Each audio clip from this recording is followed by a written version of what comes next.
அதாவது தமிழ் சினிமாவில் இப்போ வந்து ஃபீல் குட் மூவி பஞ்சம் வந்து ஜாஸ்தியாச்சு. அதனால வந்து எல்லாரும் ஒரு ஃபீல் குட் படம் எடுக்கணும் அப்படின்னு ஆசைப்பட்டு எடுக்கிறாங்க. ஆனால் எந்த அளவுக்கு ஒவ்வொரு படமும் வந்து வெற்றி அடையுது இல்லை ரசிகர்கள்கிட்ட போய் சென்றடையுது அப்படின்றது வந்துட்டு அந்த படத்தை பார்த்தாதான் வந்து நமக்கு தெரியுது. ஸோ இதய முரளி அந்த மாதிரி ரசிகர்களுடைய மனசுல வந்து இடம் பிடிச்சதா பிடிக்கல அப்படின்றது என்னால சொல்ல முடியாது. ஆனா எனக்கு பிடிச்சதா பிடிக்கல அப்படின்றது மட்டும் என்னால சொல்ல முடியும். வணக்கம் வணக்கம் வணக்கம், நான் பிரதீப். இது சென்னைக்காரன் யூடியூப் சேனல். இந்த நிலையில வந்துட்டு நம்ம இதய முரளி படத்துடைய விமர்சனத்தை வந்து பார்ப்போம். வாங்க ஷோக்குள்ள போலாம்.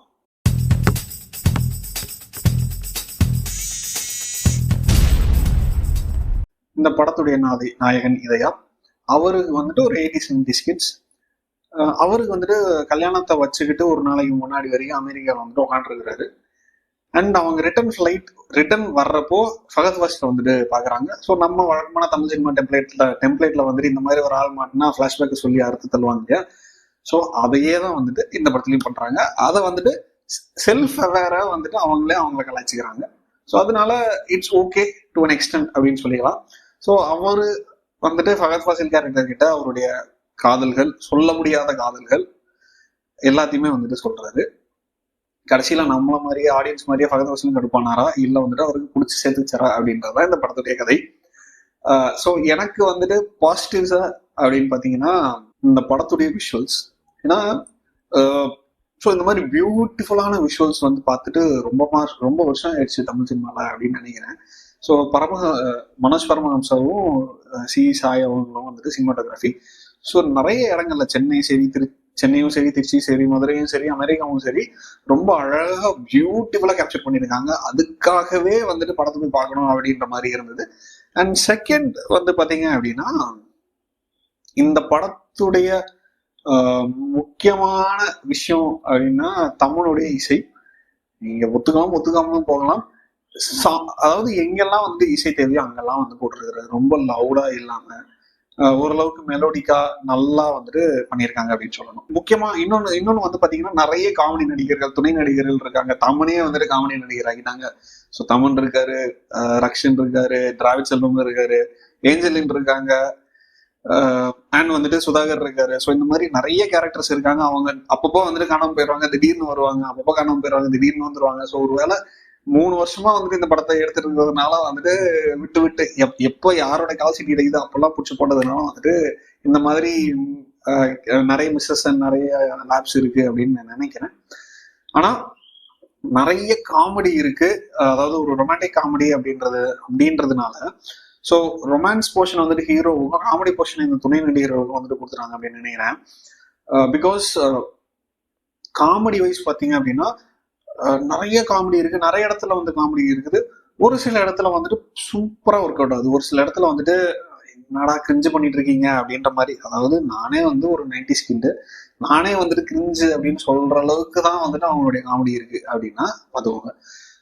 ஸோ அகெயின் ஒரு நல்ல விஷயம் என்ன அப்படின்னா டிராவிட் செல்வம், பரிதாபங்கள் டிராவிட் செல்வம்னா வந்துட்டு இந்த படத்துக்கு வந்துட்டு டைலாக்ஸ் எழுதியிருக்காரு. அகைன் சொன்ன மாதிரி ஒரு சில இடத்துல வந்துட்டு அந்த டைலாக்ஸ் நல்லாவே ஒர்க் அவுட் ஆகுது, ஒரு சில இடத்துல வந்துட்டு ஒர்க் அவுட் ஆகல. அண்ட் மைனஸ் அப்படின்னு பாத்தீங்கன்னா நிறைய இருக்குங்க.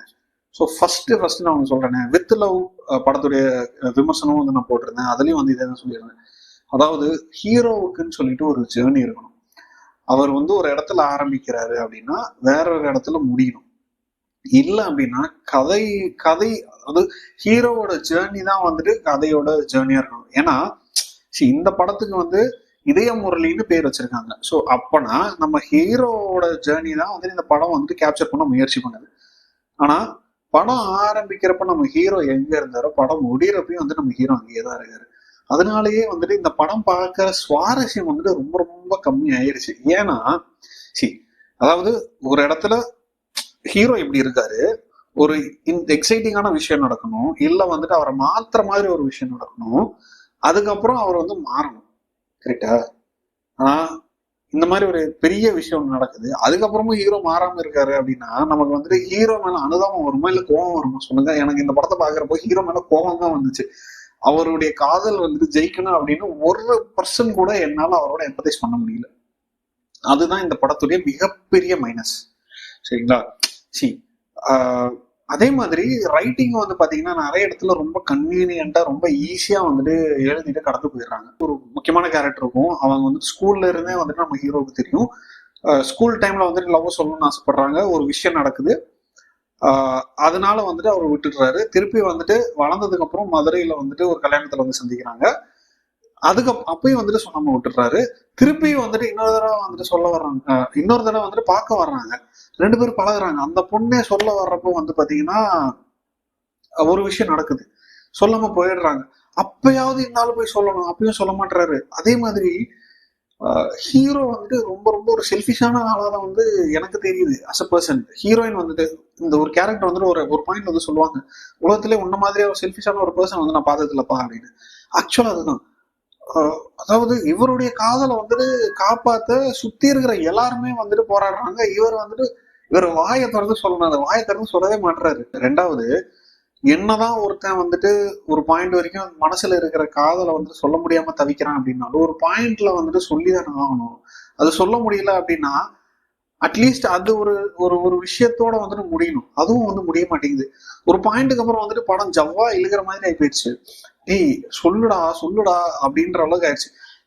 அதாவது எந்த அளவுக்கு ஆயிடுச்சு அப்படின்னா ஒரு எக்ஸ்ட்ரா கேரக்டர் வந்துட்டு கூட்டிட்டு வந்து நிப்பாட்டி சொல்லுடா அப்படின்னு சொன்னாலும் அவரால் சொல்ல முடியல.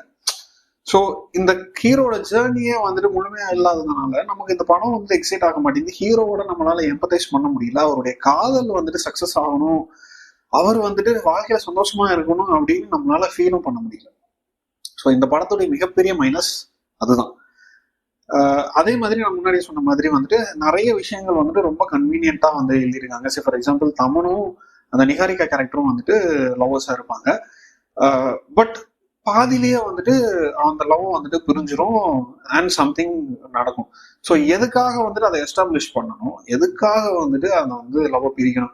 ஒருவேளை வேற ஏதாவது பிளான் வச்சுட்டு அதுக்கப்புறம் பண்ணாங்களா அப்படின்றது தெரியல. அந்த கேரக்டரோட அந்த ஆர்க்குமே வந்துட்டு முழுமை அடையாம பாதிலேயே வந்து இந்த மாதிரி தான் இருந்துச்சு. எங்கேயோ முடிக்கணும்பா அப்படின்னு நினைச்சு முடிச்ச மாதிரி தான் இருந்தது. இந்த மாதிரி நிறைய ஓட்டைகள் இருக்கு. இருந்தாலும் இந்த படத்துல இருக்கக்கூடிய சில பாடல்களும் சரி, விஷுவல்ஸும் சரி, சில காமெடிகளும் சரி, இதுக்காக வந்துட்டு இந்த படத்தை வந்து கண்டிப்பா பார்க்கலாம் அப்படின்றது என்னுடைய அபிப்பிராயம். மோசமான படமா அப்படின்னு கேட்டீங்கன்னா கண்டிப்பா கிடையாது. சூப்பரான படம் அப்படின்னு கேட்டீங்கன்னா அதுவும் கிடையாது. சம்மர் இந்த மிடில் அப்படின்னு நான் சொல்லுவேன். செல்ஃப் அவேரா வந்துட்டு ஒரு சில காமெடிஸ் எல்லாம் பண்ணியிருக்காங்க. அதை நான் சொன்ன மாதிரி ஒரு சில இடங்கள்ல இந்த காமெடிஸ் ஒர்க் அவுட் ஆகுது, ஒரு சில இடங்கள்ல காமெடிஸ் ஒர்க் அவுட் ஆக மாட்டேங்குது. அதே மாதிரி படமே வந்துட்டு பிட்ஸ் அண்ட் பீசஸ்ல வந்துட்டு ஒர்க் அவுட் ஆகுது. நிறைய இடங்கள்ல வந்துட்டு ரொம்ப கன்வீனியன்ட் ரைட்டிங்னாலையும் ரொம்ப ஈஸியான ஸ்கிரீன் பிளேனாலையும் வந்துட்டு ஒர்க் அவுட் ஆகல அப்படின்றதுதான் என்னுடைய பர்சனல் ஒப்பீனியன். ஸோ ஒருவேளை நீங்க இந்த படம் இன்னும் பார்க்கல அப்படின்னா பார்த்துட்டு வாங்க, வந்துட்டு படம் எப்படி இருக்குன்னு அதை கமெண்ட்ஸ்ல சொல்லுங்க, எனக்கு சொல்லுங்க, தெரிஞ்சுக்கலாம். ஒருவேளை நீங்க இந்த படத்தை பார்த்துட்டீங்க அப்படின்னா என்னுடைய கமெண்டோட உங்க கமெண்ட் ஒத்து போதா அப்படின்னு நீங்க சொல்லுங்க, நம்ம வந்து தெரிஞ்சுக்கலாம். அடுத்த காணொலியில மறுபடியும் வேறொரு ரிவ்யூவோட நான் உங்களை சந்திக்கிறேன். அதுவரை உங்களிடம் விடைபெறுவது பிரதீப். நன்றி.